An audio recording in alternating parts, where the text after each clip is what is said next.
It is Saturday afternoon. Martin and his sister Pam are in Cambridge for the day. They are looking at the beautiful, old buildings of this university city. Pam has a camera with her. She likes taking photos, and sometimes they are very good. But sometimes they are not very good, and Martin laughs at them. It is 5 o'clock. Pam and Martin are going home now. They are tired after their long day. They are in the garden near the bus station. "Let's have a last photo of you," says Pam. "Oh, no, not again," says Martin. "Come on," says Pam. "It's the last one. I want to finish the film in my camera." "Oh, all right," says Martin. He stands in front of the flowers. "Look at me," says Pam, and takes a photo. A man with a big rucksack on his back walks between Pam and Martin. "Oh, no," says Pam. "Now I've got a picture of that man, not of you, Martin." The man looks at Pam. He is angry. He goes across the road without a word. "That man isn't very nice, is he?" says Martin. "No," says Pam. And that was the last picture on the film, too. The man with the rucksack on his back goes into the bus station. He has got sunglasses and a blue hat. "Come on," says Martin. "Let's find our bus." They go into the bus station. "Look," says Martin. "There's that man again. He's getting into that bus. He's going to Aberdeen. That's in Scotland." "Good," says Pam. "Far from here and far from me." She is angry with the man.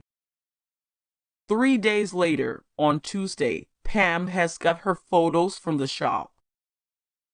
"Look at these," she says to Martin. "They're the photos of us in Cambridge." "Oh, these are all very good," says Martin. "But not this last one," says Pam. "Look, it's that man with the rucksack." In the photo, the man is in front of Martin. You cannot see Martin behind the man's rucksack. "Wait a minute," says Martin.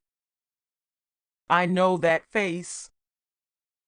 It's in the newspaper." "Have you got it?" "Today's newspaper?" says Pam. "Yes, it's here." "Why?" "Yes, here he is." "Look at this picture," says Martin. Pam looks at the photo in the newspaper. "Who's that?"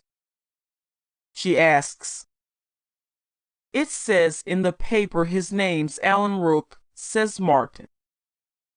"And he works in a bank in London."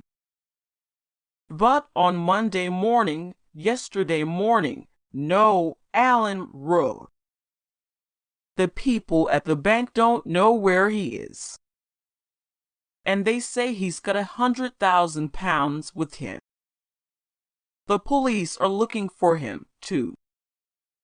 "But is that the man in my photo?"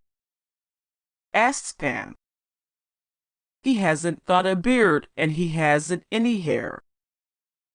"Look at his ears." "Look at his nose," says Martin. "It's him." "I know it is." Martin has an idea. He takes a pencil and starts to draw on the newspaper. "What are you doing?" asks Pam. Look, says Martin. I'm putting dark glasses and a 2-day beard on the man in this photo. Now I'm drawing a hat on his head. See? Now look at the 2 pictures. You're right, says Pam. It's him. It's Alan Rook. Come on, says Martin. Let's take these pictures to the police. At the police station, Pam and Martin speak to a policeman. They put Pam's photo and the newspaper on the table and they tell their story. That's Alan Rook, says the policeman, in Cambridge at 5 o'clock on Saturday. The big question is, where is he now? We think we know. He's in Scotland, in Aberdeen, says Pam, or he's near there. They tell the policeman about the man and the bus to Aberdeen. He's got a rucksack and a tent on his back in the photo, says the policeman. He isn't living in a hotel. He's camping. If we're lucky, he's still in Scotland. I must make a telephone call. The policeman telephones the police station in Aberdeen. Alan Rook's in Scotland, he says. We think he's camping near Aberdeen. He's got a short beard now. The next day, the police in Aberdeen find Alan Rook in a tent in the mountains near Aberdeen. The money from the bank is in his rucksack. The next morning, Pam and Martin's story is in all the newspapers. There is Pam's photo of Alan Rook at the bus station. There is a picture of Martin and Pam, too. In the newspaper, it says, "Camera girl gets photo of Rook. Police in Aberdeen find bank money. The people at the bank are very happy. They give Pam and Martin £1,000. My last photo's a good one after all," laughs Pam. Now I can buy a very good new camera.